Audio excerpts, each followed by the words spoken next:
오늘은 추수감사절입니다. 보통 이렇게 절기가 되면 설교자는 절기에 맞는 그런 설교를 준비하는 게 상례인데요.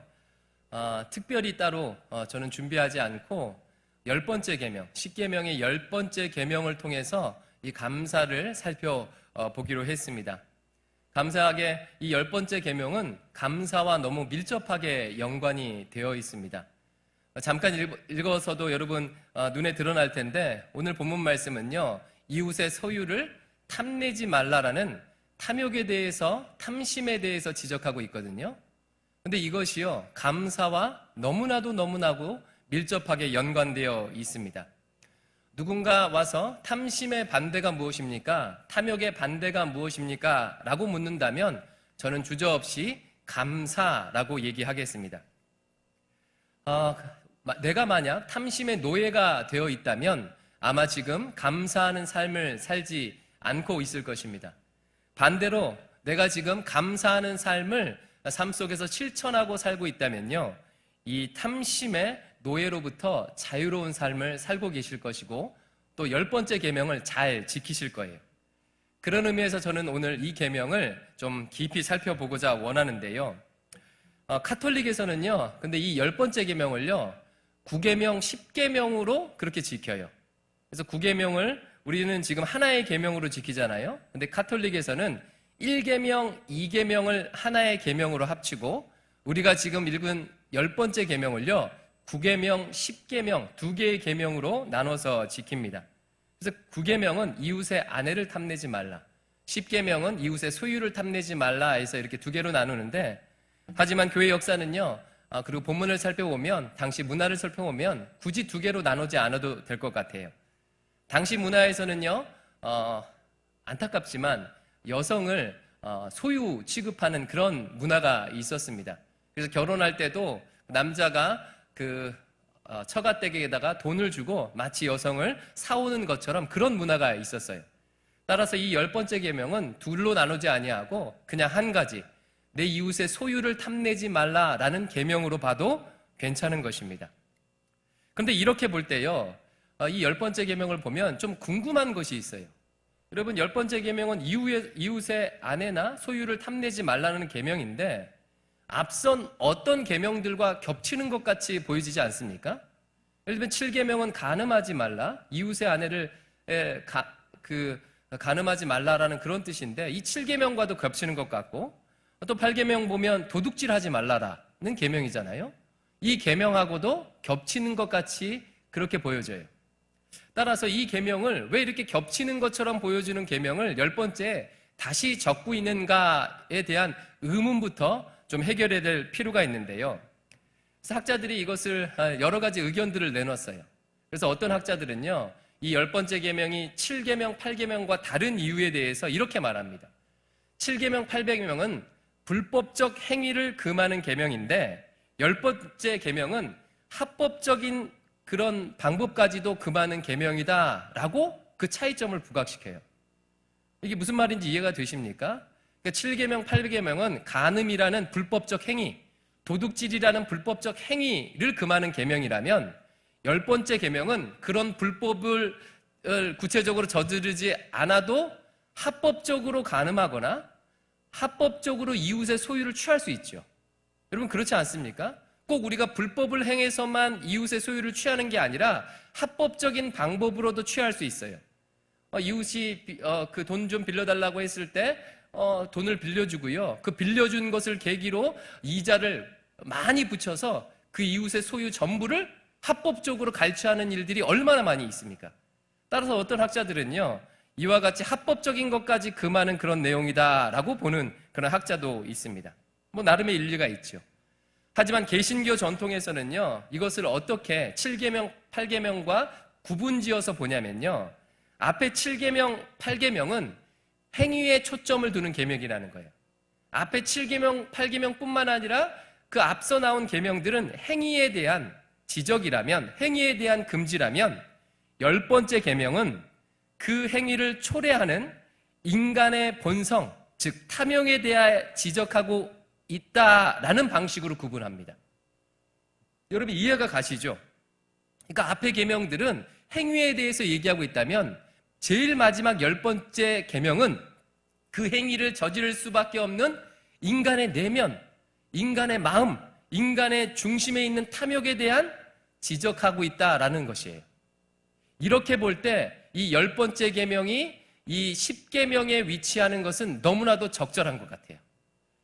아마 앞에서부터 제가 설교했던 것을 들어온 분들이라면요, 제가 하나하나 계명을 설명하면서 그 계명을 어기게 되는 그런 근본적인 이유를 매 시간마다 제가 설명했습니다.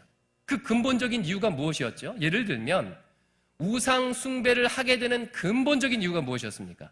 우리 안에 있는 탐욕 때문에 그런 거예요. 더 많이 가지고 싶고 더 많이 소유하고 싶은 그 탐욕 때문에 하나님이 아닌 천둥번개를 주관하는 신, 그리고 다산의 신, 이와 같은 우상을 섬기게 되는 거예요. 더 많이 내가 원하는 방법대로 가지고 싶으니까 하나님을 주인으로 모시지 아니하고 하나님을요 피조물처럼 대하게 되는 거죠. 내가 더 많이 가지고 싶고 내 안에 탐욕이 있기 때문에 이웃의 생명과 자유를 해치는 살인을 저지르게 되는 것이고, 내 안에 탐욕이 있기 때문에 도둑질을 저지르는 것이고, 내 안에 탐욕이 있기 때문에 간음이나 거짓말을 한다는 거예요. 따라서 이 10번째 계명에서, 맨 마지막 계명에서 너희 안에 있는 탐심에 대해서 주의하라, 탐심을 갖지 말라라고 말씀하는 것은요, 이 10계명의 결론으로 위치하는데 너무나도 적절한 것 같습니다. 그래서 이 10번째 계명은요, 독립된 하나의 계명일 뿐만 아니라 10계명 전부를 지금 정리하는 계명이기도 하는 거예요. 결국 이 탐심의 문제를 해결하지 아니하면 이 앞에 있는 9가지의 계명을 다 어길 수밖에 없다는 거예요. 이 탐심을 주의하라고 지금 얘기하고 있는 것입니다. 이해가 되시죠, 여러분? 이해가 되십니다. 그럼 탐심이란 무엇입니까? 제가 여러 차례 말씀드렸는데 다시 한번 탐욕이 무엇인지 다시 한번 여러분 정의 내려볼게요. 탐욕이란 쉽게 얘기하면 절제되지 않는 욕구라고 했습니다. 욕구라는 것은 육체의 필요에 따라서 생겨나는 거죠. 내가 배가 고프면 식욕이 생겨나요. 배가 고프면 육체가 반응을 합니다. 음식을 먹어라 하고 욕구를 막 불러일으켜요. 이 욕구라는 것은요, 적절한 거죠. 성욕, 그리고 수면욕, 그리고 내가 필요한 것들을 가지고 싶은 욕구, 이런 것들은 자연스러운 욕구예요. 근데 문제는 뭐냐면 이것이 절제되지 않는 방법으로 방향으로 나타날 때 이것이 탐욕이 되고 탐심이 되는 거죠. 그래서 탐욕이라는 것은요, 우리의 마음에서 생겨나는 것입니다. 욕구라는 것은 육체에서 생겨나는 거예요. 욕구라는 것은 육체에서 생겨나는 거라면 탐심이라는 것은 우리의 마음에서 생겨나요. 그래서 음식을 먹을 때 우리 식탐이 생기는 건 어떤 겁니까? 우리 몸은요, 어느 정도 음식을 먹으면 그만 먹으라는 사인을 우리 몸은 보내요. 근데 우리 마음에서, 육체가 아닌 마음에서 더 먹어. 왜? 스트레스 때문에. 그리고 여러 가지 이유 때문에요, 참을 수 없도록 그것을 먹도록 그렇게 우리의 마음이 조종하는 것이죠. 그래서 이것을 기억할 필요가 있어요. 탐욕은 어디에서 생겨나는 것이다? 마음에서 생겨나는 것이다. 이런 차원에서 탐욕이 마음에서 일어난다는 점에서요, 이 탐욕은요, 그 어떤 것보다도 강력합니다. 우리 인생을 좌우하는 우리 내면에 일어나는 몇 가지 요소들이 있어요. 하나는 이성, 지식, 이성, 하나는 의지, 또 하나는 마음. 일반적으로 이 세 가지가 우리의 삶을 주관하고 다스린다고 얘기하죠. 근데 이성과 의지와 마음 중에서 어떤 게 가장 강력하죠? 여러분 경험해 보시니까 이성이 더 세요? 마음이 더 셉니까? 우리의 의지가 더 셉니까? 마음이 더 셉니까? 마음이 더 세다는 거예요. 마음이 더 세다는 거예요. 인류 역사 전체가 그것을 경험했지요. 그래서 제가 여러 차례 예를 들었지 않습니까? 결국 공산주의가 망하게 된 원인이 뭡니까? 공산주의는요, 그 어떤 제도 이념보다도요, 이론적으로 확실한 이론도 갖고 있고, 공산주의를 시작했던 사람들의 신념도 있었고, 그리고 도덕적인 옳은 판단도 있었어요. 모든 노동자들이나 자본가들이 함께 평등한 삶을 살아가자는 그런 이념을 가지고 프롤레타리아 혁명을 일으켰어요. 근데 왜 망했죠? 그것은 인간의 마음, 탐욕 때문에 그렇습니다. 공산주의 혁명은 일시적으로 프롤레타리아 독재를 허용해요. 그리고 그 독재를 넘어서서 온 자본가나 또 플로레타리아 노동자가 함께 평등하게 사는 그 시기가 오는 것인데, 문제는 이 플로레타리아 독재 시대에 그 독재를 한번 권력을 잡으면 어떻게 돼요? 그 마음이 권력을 탐하는 마음이 있는 거예요. 내려놓지 않는 것이죠. 그렇잖아요. 그래서 공산주의를 선택한 나라마다 아주 지독한 독재를 벌이고 있는 것을 우리가 보게 되죠. 뿐만 아닙니다. 공동 생산하고 공동 분배하면 다 좋을 것 같은데 사람들이 그러다 보니까 동기부여가 안 되니까 일을 안 해요. 더 쉬고 싶죠, 남들보다. 어차피 똑같이 주는데. 그러니까 아무리 이성과 의지가 강해도 이 욕망, 탐욕을 이길 수가 없어요. 자본주의 시장경제도 마찬가지 아닙니까? 수요와 공급이, 수요 곡선과 공급 곡선이 자연스럽게 만나서 그냥 자유롭게 놔두면 그 가격이 결정된다는 거 아니겠어요? 근데 문제는 뭡니까? 인간의 탐욕 때문에요, 수요 곡선과 공급 곡선이 이게 적절히 조절되지 않는 거예요. 어떤 사람이 물건을 독점하고요, 어떤 사람이 시장을 왜곡해서요, 그렇게 가격을요 왜곡하게 되고 부를 독점하는 일들이 일어나게 되는 거죠. 모든 제도를 철폐해야 하고 자유롭게 맞게 놔두게 되면 시장이 알아서 조절할 것 같은데 인간의 탐욕 때문에 그렇게 2006년에 모기지 사태 같은 그 사태가 일어나게 되는 것입니다. 가깝게도 많이 우리가 이런 거를 보잖아요. 훌륭하게 목회를 해온 그런 목회자가요, 하루아침에요, 그래 망하는 결정을 해요. 그 돈 때문에, 그 권력 때문에 성 문제로 무너지게 됩니다. 여러분, 목회자나 아니면 종교인들은 그 누구보다도 의지가 강한 사람 아니에요? 의지가 강한 사람이고 옳은 도덕적 기준을 갖고 있어요. 그럼에도 불구하고 그 마음에 일어나는 탐욕을 이기기 어렵다는 거예요. 이기기 어렵다는 거예요. 배울 만큼 배운 사람들이, 정치가나 법관이나 검사나 판사들이요, 어떻게 합니까? 갑질하며 그리고 비리를 저질러요. 이성적으로, 지식적으로, 의지적으로는요 잘 배웠는데 그 마음을, 그 탐욕을 이길 수 없다는 거예요. 그래서 모든 인간들은 이 탐욕의 노예가 되어서 살아갑니다. 그리고 탐욕이 인간을 노예의 삶을 살도록 하는 근본 원인임을 단지 기독교뿐만 아니라 모든 종교들이 다 얘기해요. 웬만한 종교들은 다 얘기합니다. 무슨 얘기예요? 인류 공통의 경험이라는 거예요. 시대와 또 문화와 종교를 초월해서 모든 사람들이 이 탐욕 때문에 노예 같은 삶을 살아가고 있다라고 얘기하는 거죠. 신약성경은 이것을 죄의 종됨으로 묘사하고 있죠. 그래서 10계명은요 무슨 얘기예요? 탐욕으로부터 자유로워지라는 선언입니다. 그리고 10계명은요 우리가 왜 이렇게 지긋지긋한 노예의 삶을 살고 있는지를 지금 보여주고 있는 거예요. 무엇 때문이다? 우리 안에 있는 탐심 때문이다 라는 것을 분명히 보여주고 있는 것입니다. 근데 저는요 오늘 한 걸음 더 들어가서요 이 10번째 계명이 보여주고 있는 탐심이 일어나게 되는 양상, 탐심이 일어나는 그런 방향을 좀 깊이 살펴보고자 해요. 10번째 계명을 우리 다시 한번 읽어볼까요? 10번째 계명을 다시 한번 읽어보면 뭐가 드러나냐면요 이 탐욕이 어떠한 양상으로 생겨나는지, 어떠한 방향으로 생겨나는지가 드러나 있어요.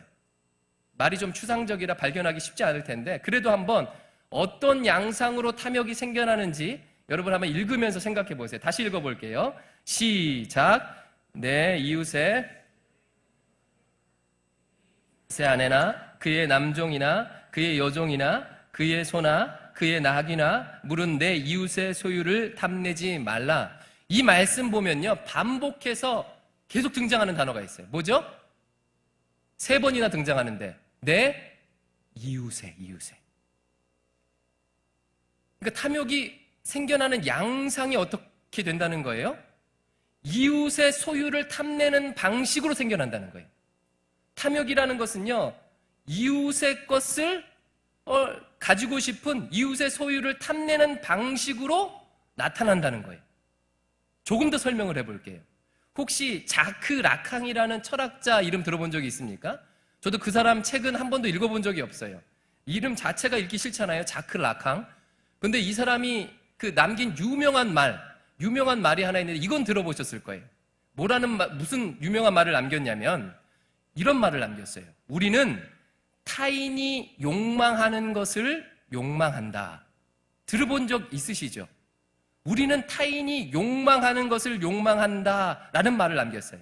십계명적으로 표현한다면 우리는 이웃이 욕망하는 것을 욕망한다. 이웃이 가지고 있는 것을 갖고 싶다. 이런 뜻이에요. 무슨 얘기인지 알겠죠? 다시 쉽게 얘기하면 내게 없는 무언가를 다른 사람이 가지고 싶으면 그것을 가지고 싶은 방식으로 탐욕이 생겨난다는 거예요. 다른 사람이 가지고 있는 것, 누리고 있는 것을 나도 누리고 싶은 그런 방식으로 탐욕이 생겨난다는 거예요. 이제 좀 이해가 되시죠? 그리고 인터넷에 보면 완판녀라는 말이 있습니다.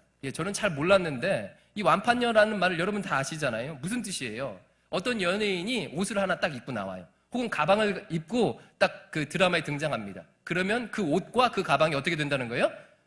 완판된다는 거잖아요. 맞죠? 제가 잘못 알고 있는 거 아니죠? 예. 연예인이 그 옷을 입고 나오면 그 가방을 메고 나오면 나도 어떻게 해요? 그것을 욕망하는 거예요. 연예인이 가지고 있는, 이웃이 가지고 있는 그 소유를 나도 가지고 싶은 방식으로 탐욕이 생겨난다는 거예요. 한번 솔직하게 얘기해 봅시다. 그 설현이나 그 전도연 이런 사람이 입는 옷을 내가 입으면 어떻게 되죠? 경험해 보셨잖아요. 망해요. 그 핏이 안 납니다. 그래서 거울을 보면서 후회를 해요. 이거 이상하네? 잘못 샀나? 근데 문제는요, 그럼에도 불구하고 여전히 타인이 소유한 것을, 타인이 욕망하는 것을 욕망하는 내 자신을 보게 돼요. 그 옷을 입어야 될 것 같고 그 가방을 가져야 될 것 같은 그런 욕망이 내 안에 있다는 거예요. 이와 같은 방식으로 탐욕이 나타난다는 것입니다. 특히 한국 사회는 스트레스가 높고 한국인들은요 막 자존감이 굉장히 낮다라고 그렇게 심리학자들이 평가하잖아요. 그러다 보니까 이와 같이 타인이 가지고 있는 것, 타인이 욕망하는 것을 욕망하는 일들이 너무나도 많아요. 그래서 엄청난 유행들이 막 일어납니다. 다 롱패딩 하면 작년에는 롱패딩 하니까 롱패딩. 타인이 입으면 나도 입어야 돼. 나도 입어야 돼요. 그리고 등산 가면요, 심지어 봉화산 여기 뛰어서 올라갔다 오면 25분 안에 올라갔다 정상까지 올라갔다 올 수 있거든요. 그런데도요, 그 컬러풀한 그 아웃도어를 다 입고 지팡이를 짚고 등산 배낭까지 메고 남들이 그것을 가지고 있으면 나도 그것을 꼭 가져야 되는 거예요. 타인이 욕망하는 방식으로 욕망하는 거예요. 할로윈이다 그러면요, 그 할로윈의 의미와 상관없이 다 그렇게 파티를 즐기고 그래야만 되는 거예요. 그렇지 않으면 시대에 뒤떨어진 것 같고 내가 뭔가 문제가 있는 것 같고 내가 불행한 것 같은 그런 생각이 드는, 이제 블랙 프라이데이가 와요. 똑같은 일이 발생하겠죠. 대한민국 사람들뿐만 아니라 모든 인류가, 원죄를 가지고 있는 인류가요, 본능적으로, 본성적으로 이와 같은 방식으로 탐심을 갖고 있다는 거예요. 제가 애를 키우다 보니까 이것을 진짜 많이 경험해요. 제가 이제 셋째 예림이가 있잖아요. 그리고 다른 이제 큰애들 둘, 중학교 2학년, 6학년, 셋째는 4살이에요. 그래서 과자가 딱 있으면 셋째가 제일 어리니까 똑같은 과자예요. 이 세 개가 딱 있으면 예림이한테 고르라 그래요. 그럼 예림이가 똑같은 과자. 이 세 개 중에 자기가 골라가요. 근데 둘째 오빠가 예림이를 약간 약 올립니다. 그런 경향이 있는데 예림이 그거 갖고 갔어? 그러면 내가 이거 가져갈게. 똑같은 거예요. 똑같은 거. 그러면 예림이가 어떻게 하는 줄 알아요?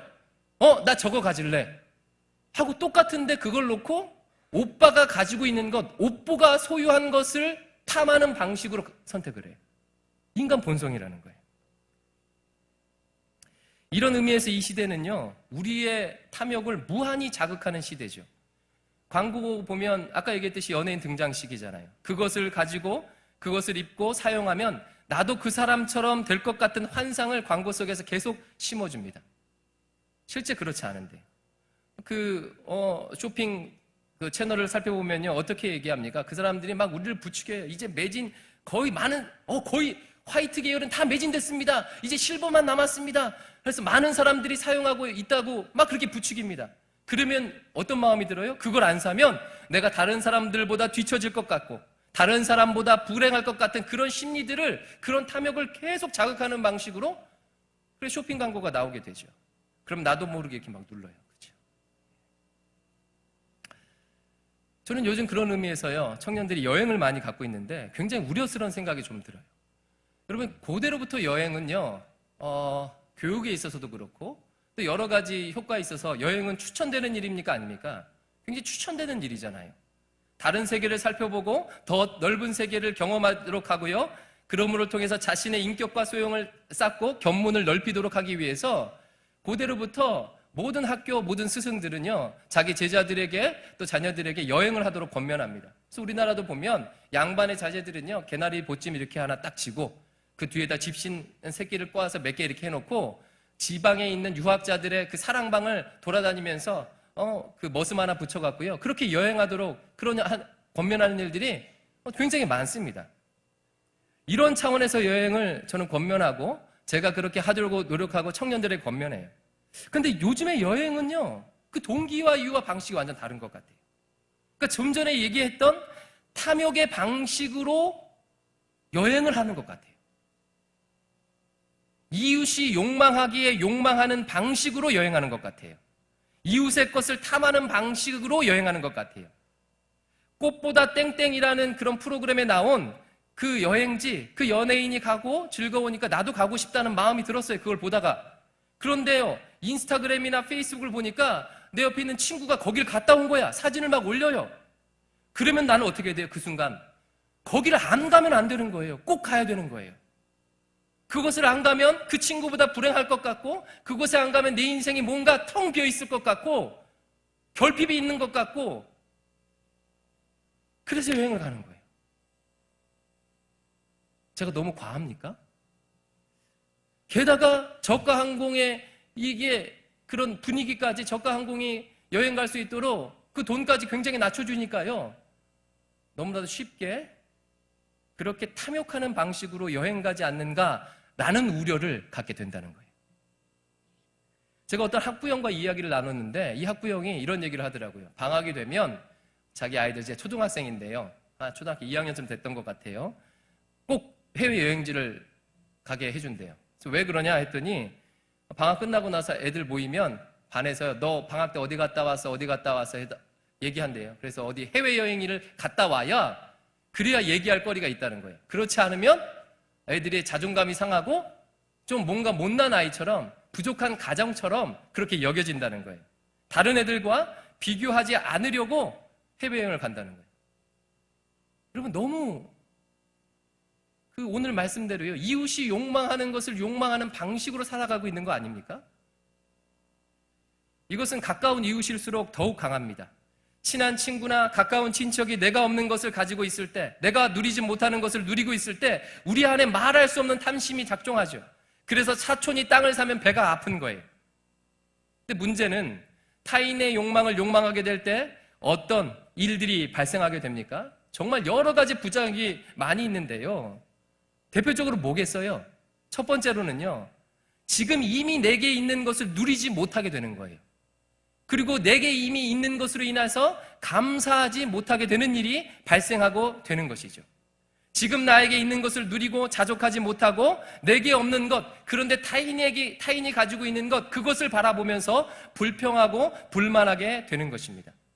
감사가 사라지게 되고 자족이 사라지게 되고, 그러다 보면 원망이 내 마음속에 자리 잡고 있게 되죠. 그래서 탐욕과 원망과 불평은 한 세트예요.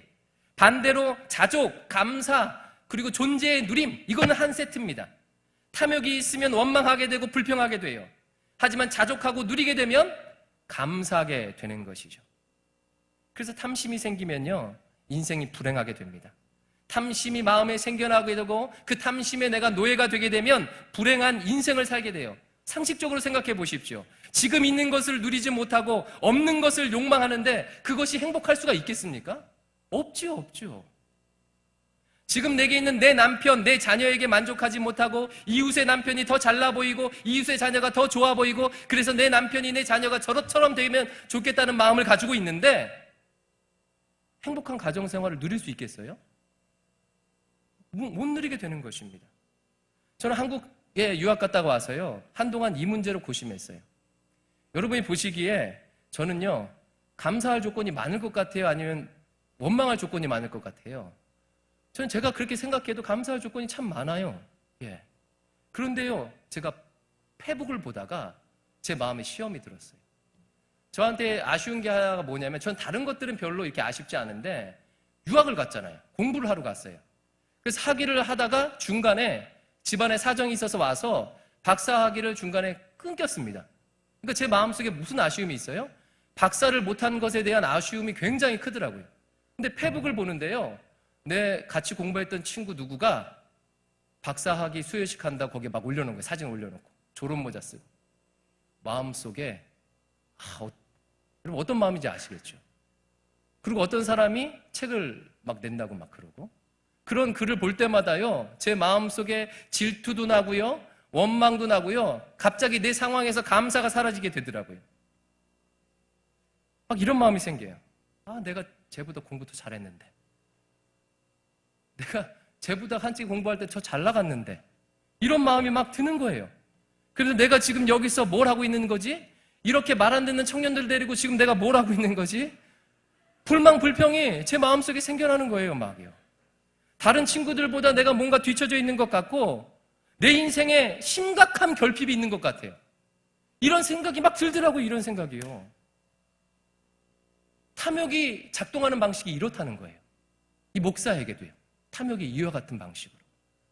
지금 나의 모습을 누리지 못하고 누루처럼 되면 좋겠다 하며 욕망하면요, 그리고 그녀의 삶은 그 자체로 불황합니다. 근데 아이러니한 것은 어떤 거냐면, 한번 탐욕의 노예가 되면 쉽게 빠져나오지 못한다는 거예요.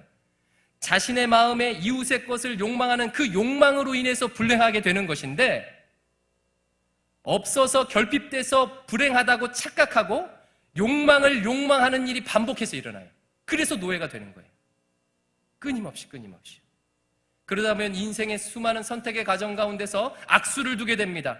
하나님을 향해서는 어떻게 돼요? 다른 사람은 이렇게 대우하면서 나는 이렇게 왜 대우하십니까? 하고 하나님을 향해서 원망하게 되고요.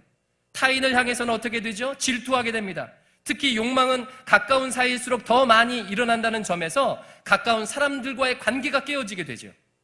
자신을 향해서는 어떤 일이 벌어집니까? 자신을 비난하게 되고 열등감과 그리고 무력감을 가지게 돼요. 스스로를 사랑하지 못하게 되는 것이죠. 그래서 불행할 수밖에 없어요.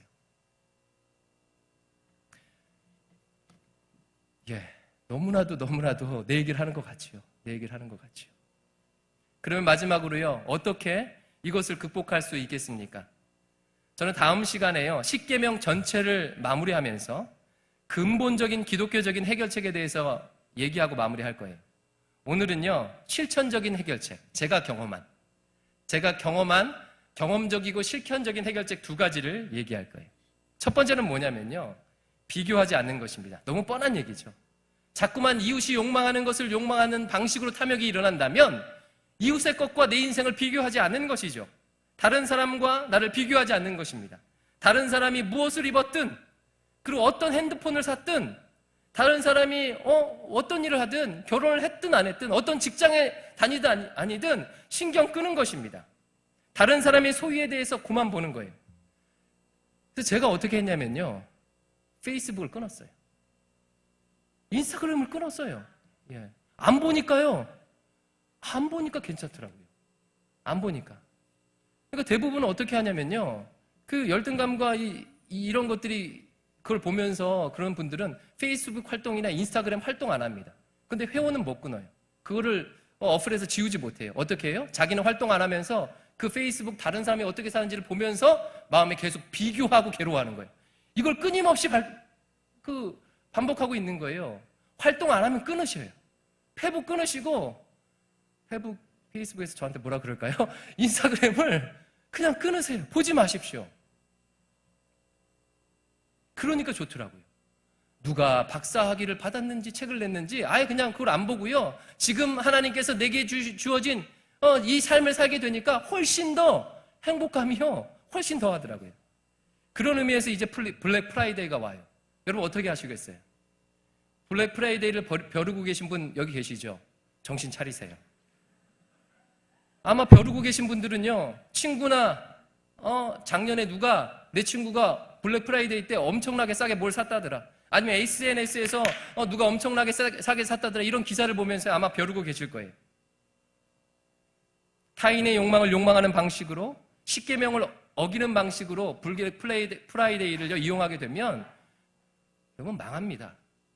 그거 사면 인생 행복해지는 게 아니에요. 존재물을 추구하게 되면요, 내 마음속에 있는 이 텅 빈 것을 채울 수가 없어요. 끊임없이 또 다른 존재물을 추구하게 돼 있는 거예요. 그래서야 아예 마음을 정하세요. 내가 쇼핑을 해도 블랙 프라이데이 때는 안 하겠다. 좀 멋지지 않아요? 예. 내가 불행한 이유는요, 그것을 싸게 못 사서가 아니에요. 친구가 욕망하는 것을 내가 욕망하기에 그래서 불행한 것입니다. 이것을 알으라는 거예요. 하나님께서 내게 주신 시간표대로, 하나님께서 내게 주신 내 인생대로 그렇게 하나님 앞에서 살아가면 되는 거예요. 비교하지 않는 것이죠. 두 번째는 뭐냐면 오늘 핵심입니다. 감사예요. 감사합니다. 여기서 감사라는 것은요, 그야말로 물리적으로 감사합니다라고 말하라는 거예요. 마음의 동기가 어쨌든 마음의 불평과 불만이 많이 있어서 내가 이렇게 마음에 무슨 불평이 있는데 불만이 있는데 무슨 감사합니다 말해, 이건 위선이지, 이렇게 생각하지 말고 그냥 감사합니다라고 말하라는 거예요. 여러분, 언어는 존재의 집이라고 했습니다. 우리 안에 있는 것이 언어로 표현된다고 했고요. 또 우리가 표현하게 되면 우리 존재가 그렇게 언어대로 된다는 거예요. 언어는 단지 물리적인 음파의 진동이 아니에요. 말을 하면 창조의 역사가 일어납니다. 따라서 지금 내 마음에 감사가 없더라도 감사합니다라고 말하게 되면 감사의 마음이 생겨나게 돼요. 감사의 마음이 생겨서 감사합니다가 아니라 그냥 말씀에 순종함으로 감사합니다, 의미 없이로라고 얘기하는 거예요. 그러면 어떻게 해요? 내 존재가 그 말대로 바뀌어진다는 거예요. 저의 경험이에요. 제가 설교를 하다 보니까 이 방법과 원칙에 대해서 너무나도 잘 알고 있잖아요. 그래서 제가 SNS를 끊고요, 감사하기 시작하는 거예요. 하나님, 이 청년들로 인하여 감사합니다. 예. 그리고 아버님은 돌아가셨지만 홀로 남은 어머니로 인하여 감사합니다. 사역할 수 있음에 감사합니다. 살 수 있는 집을 주심에 감사합니다. 이렇게 그냥 지금 내게 주신 것을 그냥 감사하다고 말해요. 이렇게 말하다 보면요, 어느 순간에 어떤 것들에는 진짜 감사해요. 예를 들어서 이렇게 말하다 보니까 하나님, 셋째 예리미를 주셔서 감사합니다. 이건 정말로 눈물이 나요. 막 진짜 감사할 것 같아요. 이렇게 하다 보니까 결핍이라고 생각하는 것들도 감사할 수 있을 것 같은 마음이, 아직 감사는 못하지만 적어도 원망이 나오지 않더라고요. 아버지를 일찍 데려가신 것도요, 내 친구를 일찍 데려가신 것도요, 적어도 그 일 때문에 감사는 안 나와도 내 마음에 원망이 나오지 않는 것을 경험하게 됩니다. 더 하다 보면 이제 사람들에게도 마찬가지예요.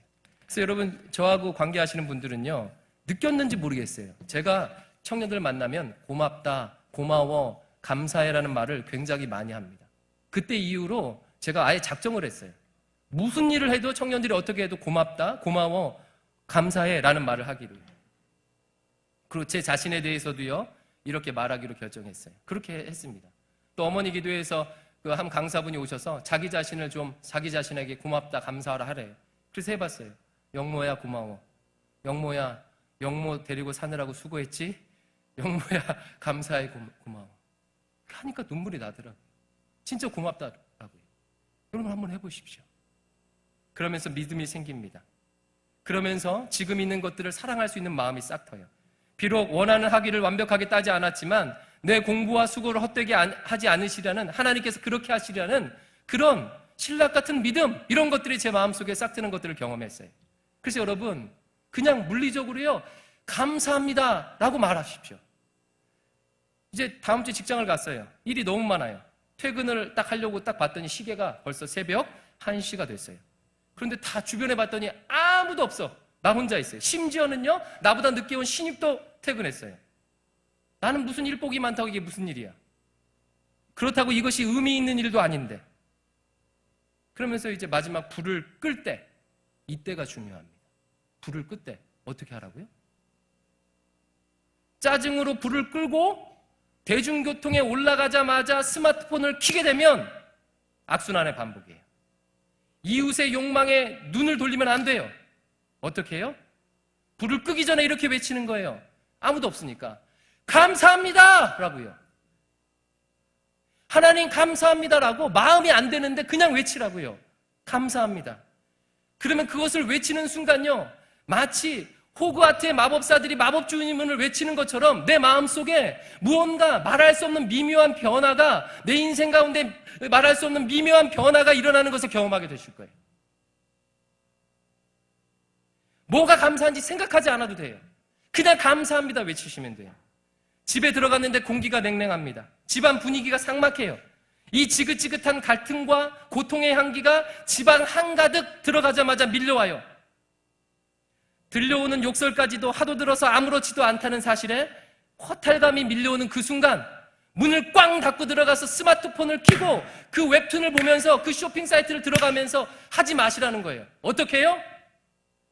감사합니다. 감사합니다. 감사합니다. 그냥 말하라고요. 그냥요. 하루 종일 교회 봉사하고 모임을 하고 집에 들어갔어요. 마음이 찹찹해요. 교회에서 어떤 자매가 청첩장을 줬어요. 근데 그 자매는요, 교회 봉사를 적당히 하며 자기 커리어를 잘 쌓는 그런 자매예요. 근데 결혼까지 한대요. 마음속에 비교와 원망이 들려고 해요. 하나님, 나는 뭐죠? 내 인생은 뭐예요? 난 이렇게까지 하는데요. 집에 들어갈 때 그때 스마트폰 켜지 말라는 거예요. 뭐 하라고요? 감사합니다. 감사합니다. 감사합니다. 에이, 목사님 왜 이런 설교를 해서 원망도 못하게 해? 하나님 감사합니다. 이렇게 하라고요. 그 마법의 주문이 우리 인생을 바꿔놓습니다. 비로소 그 탐욕으로부터, 지긋지긋한 노예의 삶으로부터 우리를 자유롭게 할 거예요. 이와 같은 은혜가 우리 모두에게 있기를 주님의 이름으로 축원드립니다.